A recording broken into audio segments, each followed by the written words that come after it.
It was 9 days ago that I was first taken to see this young female macaque. A local had seen her tied up and was really worried about her welfare. And when we got there, I could see why. She was living in trash, tied with a rope about 8 feet long, and there was no evidence of any food or water. I spoke with the Bali Monkey Rescue, and Sari was in complete agreement that this was a monkey who definitely needed help.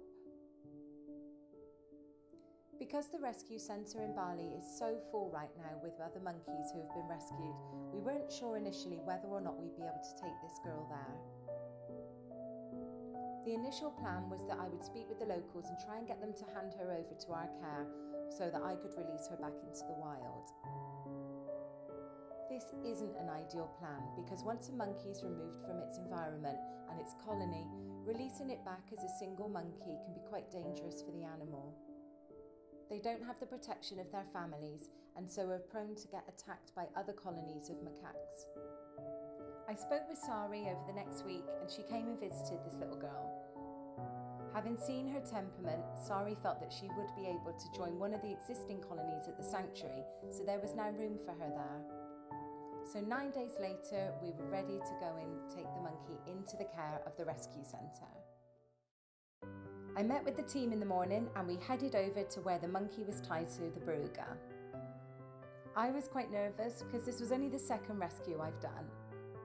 But the team have been doing this for years and they know how to handle these situations, so it was a really good opportunity for me to watch and see the process. We arrived and me and Sari sat with the monkey whilst the two other team members spoke with the locals. It was important for it to be this way because the other team members speak the local language and we didn't want there to be any miscommunication. You can see here that Sari had brought baby Lolly along and she was tied to her waist. I'd asked her why she did this because I wasn't sure whether this was a day out for Lolly or whether it was for the new monkey. Sari explained how monkeys live in family units and are very social animals, so having young ones around was going to offer our new girl a lot of comfort. So we were just waiting and the guys were still talking. I honestly didn't know what was going on because I don't speak the language yet, but I was making really good friends with our new girl. When I'd spent the previous week trying to make friends with this monkey and win her trust, I actually had no idea about how to interact with her. This was a huge learning curve because when Sari came to see her, I was able to watch and learn so much. Once Lolly and our new girl got over their initial shyness, they started grooming each other. This was beautiful to see because the adult female hasn't had any contact with monkeys since she was captured, which we think was roughly 4 to 5 weeks ago. This is really natural primate behaviour and is something that the female has been deprived of for way too long. You think they can feel something's happening? Do you think they can feel something's happening? Yeah. The energy? I just took the monkey.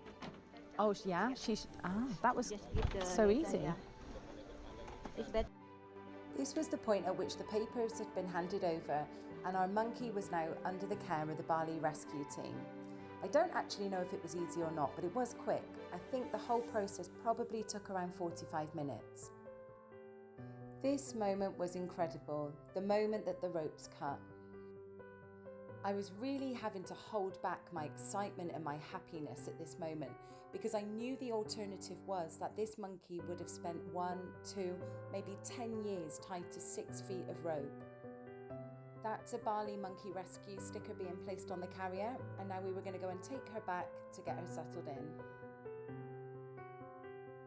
Our new monkey, now named Melissa's first stop, was Sari's house, where she has an enclosure to house the rescue monkeys in Lombok. While Melissa is here, she'll be seen by a primate vet. She'll be checked for any viruses, she'll have vaccinations, and she'll get sterilised.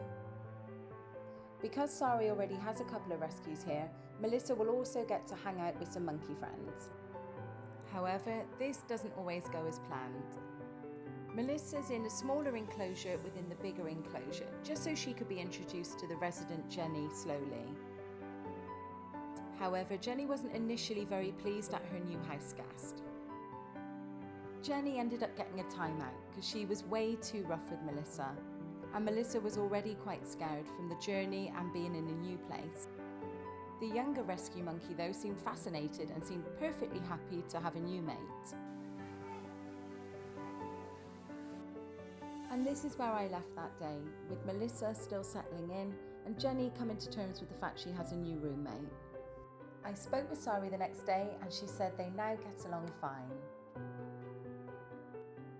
The long-term plan for Melissa is that once she's seen the vet and had her vaccinations, she'll go to the sanctuary in Bali. There she will join an already established colony of monkeys. To stand a good chance of survival in the wild, a colony needs to have at least 8 or 9 monkeys in it. If all goes well, Melissa will be monkey number 8. Because Melissa was captured as an adult and not a baby monkey, she should already have developed the skills she needs to survive in the wild. So the good news is at this point, there doesn't seem to be any reason why she can't join the colony, and when the time is right, they can all be released back into the wild. I'm going to go and visit Sari in a couple of days and just get an update on how Melissa's getting on.